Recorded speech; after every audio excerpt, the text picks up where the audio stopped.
What's going on, guys? Welcome to another episode. I'm here reporting from the beautiful beaches of La Jolla with my brand new 2022 Aprilia RSV4. So in this episode, I want to talk to you guys about my future plans with it, because there are a lot of plans. While I've been recording videos for you guys on the side, I've been contacting manufacturers and trying to find as many sponsors with cool products as I can. So in this episode, that's exactly what we're going to be talking about, the future plans of my build. So as you can see, I've already taken initiative on my very first mod, and it is the Puke tank protector. Hey, I'm trying, okay? I know it's not a big step, but hey, at least I'm trying to protect my bike. Speaking of protection, the next thing that I have on the list that's on its way is the RNG frame sliders, which look pretty slick, and I believe it goes inside right this section here and it sticks out. Hopefully it's long enough that it'll protect this beautiful fairing over here. Anyway, that's just the beginning. But I'm super excited about this bike, and I'm really happy for the next, I would say, a couple of months to an entire year of modifying this bike, adding lots of goodies on this bike and go fast parts, and just making it better than it is. Like, honestly, you can't make this bike better than what it already is. It's just such a superbly done motorcycle in every shape and form, but it could always be a little bit better with a few mods here and there. So as I mentioned, I've been contacting manufacturers, and so I have a list of manufacturers. Hopefully I haven't forgotten anybody, but Leovenche, as you know, has been really good to me. So they sent me an exhaust for my Street Triple, they sent me an exhaust for my Yamaha R6. It sounded fantastic. It had a deep, throaty sound. It wasn't obnoxious. It was just the perfect amount of sound for that bike, and in my opinion, you can call me biased if you want, but I just thought that was the best exhaust. Because quite honestly, if I'm going to buy something, I'm going to buy the best, right? I'm not going to just buy it because I like the way it looks. I want everything. I want sound, I want quality, I want a good brand, I want everything. So naturally, for me, at that time, it was the Leovenche, and that's what I put on. And then for my Street Triple, as you know, I did a whole bunch of exhausts on that bike, and my favorite out of all of them was the Leovenche once again. Surprise, surprise. Not that I have any loyalty to the brand, because quite honestly, there's just too many brands out there, and it's difficult to be loyal because everybody makes really good exhausts. It's just everybody's preference is a little bit different in terms of sound. But for me, my preference, for some reason, it's always been geared towards Leovenche exhausts. They've sound fantastic to me. They've just been low profile, haven't weighed a lot, and it was just a perfect combination. Thank you. Appreciate it. So, now, with this brand new 2022 Aprilia RSV4, Leovenche has yet done it again. Manny over at Leovenche, which has been a really cool dude to the channel and a great sponsor, has offered to send me not one, but 2 exhausts. Yes, my friends.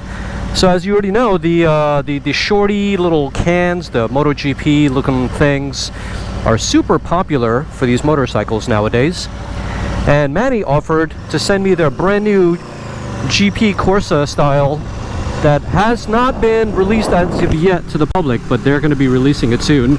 So he thought I'd take a crack at it and create a review for you guys. And so I said, heck yeah, Manny, let's do it. And then on top of that, he also offered to send me a second exhaust of my choice, and I chose the factory S exhaust. I also have goals for the motorcycle to reduce its weight as much as possible. It's going to get really exciting from this point going forward. Let's see what else. Okay, yeah, the diving board in the back, which is the license plate holder or fender, rear fender, that's going to be gone too. So yeah, my good buddies over at New Rate Cycles, they're sponsoring my new tail tidy, so they've already sent it over. And I weighed it, and I'm so happy that it weighs only 10 ounces. Can you believe that? I haven't weighed it yet, but I think the diving board in the back probably weighs anywhere between 2 to 3 pounds. Don't quote me on that, I don't know. But the goal is to make the motorcycle at least at least 420 pounds wet. If I can get a full exhaust system, then we can talk about getting it to 410, maybe 405. But if I can't get a full exhaust system, then I'll be happy with 420, 425 wet, because at the current moment, this bike weighs 445 pounds wet. And the factory version weighs 440, because it's got the light carbon wheels and I don't know what else, but yeah. So the other thing is that I got another manufacturer on board. This may be a company slash manufacturer because they are the distributor for the America markets, but you guys may have heard of them, but if you haven't, now you know. Motivation, they're a company based out of Texas. Another motor vlogger, which is a very popular motor vlogger, you may know him. His name is Motornosity. Since Motornosity lives in Texas and he's in the Austin area, he frequently visits them, and I believe Motivation USA is a big sponsor for Motornosity, and I'm really hoping that they will also be a sponsor for Petrolhead, which is me. But I've been talking to them about getting the SE Project CRT exhaust, which is the small little can. It's like a shorty muffler that does not hook up to the foot pegs, which I really prefer because that saves a ton of weight. My goal is to get rid of the foot pegs and have a nice clean look in the back, just like I have with my R6 and my Street Triple. If you notice, on my Street Triple and my R6, well, I say my R6, but someone else's now because I sold it. But anyway, yeah, it's got a clean look in the back, and I prefer the same clean look. It's got nice lines and everything, and this looks really pretty. Not only that, but there's a lot of weight savings back there as well. So that's what I'm hoping, really hoping that Motivation USA comes through with the CRT exhaust. And so if they do, along with the Leo Venture exhaust, we're gonna have 3 exhausts on this motorcycle that we can try out, play around with. But regardless, switching out exhausts, making these sound test videos for you guys, and for me it's really fun because there's a lot of content I can make out of it. Just putting on the exhaust, it's like Christmas every single day. 3 exhausts, it's wonderful. It's a wonderful feeling. I did that with my Street Triple RS, and the amount of content that I created for it, and also the support I gave all my sponsors in that video was amazing. And that's, you know, generally my goal. I want my sponsors to feel like they got their money's worth, or in the business world we call it ROI, return on investment. So this is not a one-shot thing. I do hope that my sponsors know that. I plan to create tons of videos, and as you guys already know, if I get an exhaust, you guys get tons of videos out of that exhaust. There's an unboxing video, there's an installation video, there's a sound test video, there's, you know, a bunch of stuff that follows in there, and then I do a comparison of everything all together.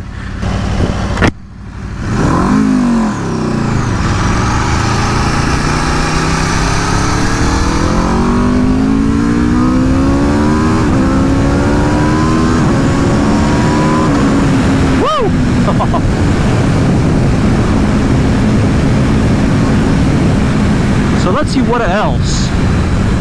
I've also been looking at a new windscreen for this bike, because the windscreen doesn't provide adequate wind protection. You got to be really tucked in for you to get any wind protection. It's also not good for vlogging, because if I keep my visor up, there's too much wind and you guys won't be able to hear me. As an example, see, when I talk, it doesn't sound so good. But surprisingly, on the Street Triple and R6, it was a lot better.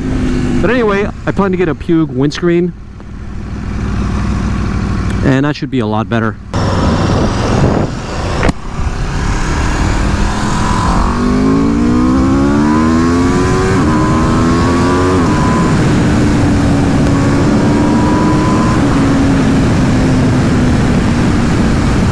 As far as exterior modifications for the bike and just making the road a lot better, I've been thinking about the Rizoma mirrors. I wasn't really happy with the way Rizoma mirrors looked on other bikes, but on the RSV4, because it's got those lines, it looks really good. And when I was at GP Motorcycles, they had a guy who had one there, and I saw it up close, and they felt really high quality. They looked really amazing. It actually looked OEM, and it kind of looked like what the bike should have had in the first place. These mirrors are very stout, and I love that they fold in, but unfortunately those mirrors don't fold in, so if I'm going to be parking it in very tight spaces, it's going to be a little bit difficult. But yeah, that's going to be another thing I'm going to get. The Rizzo mirrors are just beautiful, man. Plus, whenever at the track, which I plan to be a lot with this bike, one of the reasons why I bought it, those Rizzo mirrors are going to become really useful when I fold them in, and then it's kind of like extra wings up here. Maybe they work, maybe they don't, but who cares? And so last but not least, and I think with this one I need you guys' help. So with the new exhaust, I'm gonna have to choose a tune. And so kind of a controversial topic here, but there have been some negativity about the Brent tune for the 2021-2022 RSV4. People were saying that Brent tuning is using the old 650 EB tune and then remanufacturing it and remarketing it and saying it's for the 2021-2022 RSV4. And so that's received a lot of negative publicity in the forums. I kind of want to avoid that route because it's a brand new bike. I paid over 20 grand for it, and I don't want anything to happen. I watched that video that Brent Tuning put up, and the performance looks solid, like really solid. It goes from 189 horsepower to 198 or something like that to the wheel. That's ridiculous to me. That's seriously ridiculous. That much to the wheels? Wow. So we're talking anywhere between 235 to 240 at the crank. That's almost MotoGP, because Malaysia Spargaro's MotoGP is about 270 horsepower, just for context. So you literally got a MotoGP bike for the street, and you pay 20 grand for it. How awesome is that, right? So anyway, there's Brent Tuning, and then there's also another manufacturer who's been tuning RSV4s probably for the last 15 years, and they're called Gabbro. It's a racing team out in Italy, Italian bike, Italian tuner, Italian racing company, etc. It all makes sense, right? And so I was considering that company as well. So we got two manufacturers here. We got Gabbro and we got Brent Tuning. As I mentioned, Brent Tuning really doesn't have a good reputation for RSV4s based on the comments in all the forums. So maybe I need your help with this one, guys. Let me know what you think in the comment section. If you were me and I were you, what would you choose? Maybe you guys can post your opinions on the matter and let me know what the best options are. Alright, ladies and gentlemen, so that's basically it as far as modifications to the bike. Thank you to the sponsors and the manufacturers who are going to be helping out with this build. I really appreciate it, and I'm going to work very hard to make sure you get your ROI, as I mentioned. In the meantime, please help me out with finding a good tune for this motorcycle. I'm thinking the Gabbro, so if I'm right, leave a comment down below. But if you trust Brent Tuning, also leave a comment below and let me know what your choice is and which way I should go. But until the next episode, you guys take care, and I'll see you soon. Ciao for now.